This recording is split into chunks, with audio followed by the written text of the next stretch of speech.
आपको तो दाढ़ी से आपत्ति हो जाती है, टोपी से आपत्ति हो जाती है।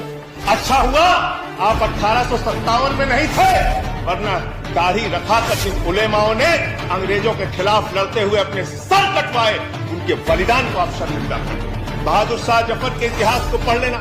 उनके बेटों का सर कटवा के रंगून की जेल में उनके सामने रखा गया। मान्यवर अंग्रेज के पुलिस अफसर बहादुर शाह जफर को गिरफ्तार करने के लिए आए थे, तो उनका मजाक उड़ाते हुए उन्होंने कहा कि दमदमे में दम नहीं, अब खैर मांगो जान की, ऐ जफर ठंडी हुई शमशीर हिंदुस्तान की। तो उस बहादुर शाह जफर ने अंग्रेज अफसर को जवाब दिया था कि गाजियों में पू रहेगी जब तलक ईमान की, तख्त लंदन तक चलेगी पेट हिंदुस्तान की। हिंदुस्तान के मुसलमानों के इतिहास को पढ़िए, उनके प्रति आपके मन में सम्मान पैदा होगा। মানুষ ধর্মের ভেদাভেদ করেনি, জাতের ভেদাভেদ করেনি, কে বাঁচাতে হবে এর পুরুষের মতো তারা যুদ্ধ করেছিল ইংরেজদের বিরুদ্ধে। যারা সেদিনে গোলামতি করেছিল আজকে তারা সার্টিফিকেট চাইছে। এসের জন্য তোমরা কি করেছো? হিন্দু নেতা আম আদমি পার্টির নেতা সঞ্জয় সিং কি বলছে ভিডিওটি দেখুন। ভিডিওটি পুরনো হলেও প্রত্যেকটা মানুষকে দেখা দরকার। मुसलमानों की देशभक्ति पे आप सवाल उठाते हैं और कुछ लोग ऐसी टिप्पणी भी करते हैं जो मेरी समझ में नहीं आता। मैं अन्ना जी के आंदोलन के मंच का संचालन कर रहा था। मान्यवर मेवात से एक मुस्लिम लड़की उस मंच के संचालन के दौरान कही कि उसने कहा कि मैं समर्थन देने आई हूं, भाषण देना चाहती हूं। भाषण जब उसने समाप्त किया उस मुस्लिम लड़की ने, तो उसने कहा भारत माता की जय, भारत माता की जय, वंदे मातरम। और मैं उस विचारधारा से सहमत नहीं हूं। मेरा इस्लाम इतना कमजोर नहीं कि वो वंदे मातरम कहने से खत्म हो जाए। इस तरह की सोच के लोग हिंदुस्तान में रहते हैं। मैं जिस सुल्तानपुर के छोटे से शहर में काम करता था, वहां मेरे साथ शमशाद भाई काम करते थे। बहुत आपसे ज्यादा तेज भारत माता की जय वो लगा सकते हैं, वंदे मातरम लगा सकते हैं। आप आज इस नए भारत में कर क्या रहे हैं? झारखंड में क्या हुआ मान्यो?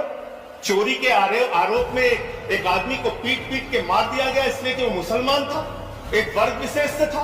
क्या इसकी चिंता इस सदन को नहीं होनी चाहिए? क्या धर्म के नाम पे इस देश के अंदर बंटवारे चलते रहेंगे? ये विविधता में एकता वाला देश है। यहाँ पे सभी धर्म, सभी जाति, सभी वर्ग के लोगों को सम्मान से रहने का हक है। लेकिन आपको तो दाढ़ी से आपत्ति हो जाती है, टोपी से आपत्ति हो जाती है। अच्छा हुआ आप 1857 में नहीं थे, वरना दाढ़ी रखा कर जिन उलेमाओं ने अंग्रेजों के खिलाफ लड़ते हुए अपने सर कटवाए, उनके बलिदान को आप शर्मिंदा करते, उनके बलिदान को आप शर्मिंदा करते। आप जानना चाहते हैं मुसलमानों का इतिहास, तो पढ़िए शहीद अशफाकुल्लाह को।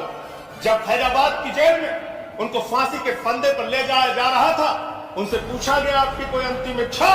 तो उन्होंने कहा कुछ आरजू नहीं है, बस आरजू है इतनी, रख दे जरा से कोई खाके वतन कफन पे। यह है मुसलमानों का इतिहास पढ़ लेना। बहादुर शाह जफर के इतिहास को पढ़ लेना।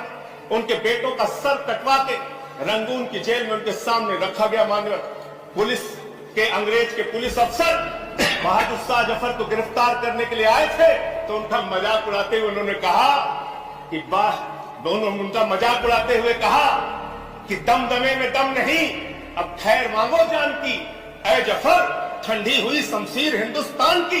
तो उस बहादुर शाह जफर ने अंग्रेज अफसर को जवाब दिया था कि गाजियों में पू रहेगी जब तलक ईमान की, तख्त लंदन तक चलेगी पेट हिंदुस्तान की। हिंदुस्तान के मुसलमानों के इतिहास को पढ़िए, तो उनके प्रति आपके मन में सम्मान पैदा होगा। और ये दाढ़ी और टोपी से और वंदे मातरम लगाने से और अल्लाह अकबर कहने से किसी का धर्म अगर कमजोर हो जाता है, तो माफ कीजिएगा, आपका धर्म, आपके धर्म की व्याख्या बहुत कमजोर है। हिंदू धर्म जिसको हम मानते हैं, वो हिंदू धर्म तो कहता है वसुधैव कुटुंबकम, पूरा विश्व हमारा परिवार है। और हम आप भारत माता की जय लगाते हैं, आप भी जोर से लगाते हैं भारत माता की जय, हम भी जोर से लगाते हैं भारत माता की जय। लेकिन मुझे बताइए, दुनिया में कौन सी ऐसी माँ है जो अपने बच्चों में भेद करती है? दलित बच्चे को अलग निगाह से देखेगी, मुसलमान बच्चे को अलग निगाह से देखेगी, पिछड़े बच्चे को अलग निगाह से देखेगी, सिख बच्चे को अलग निगाह से देखेगी।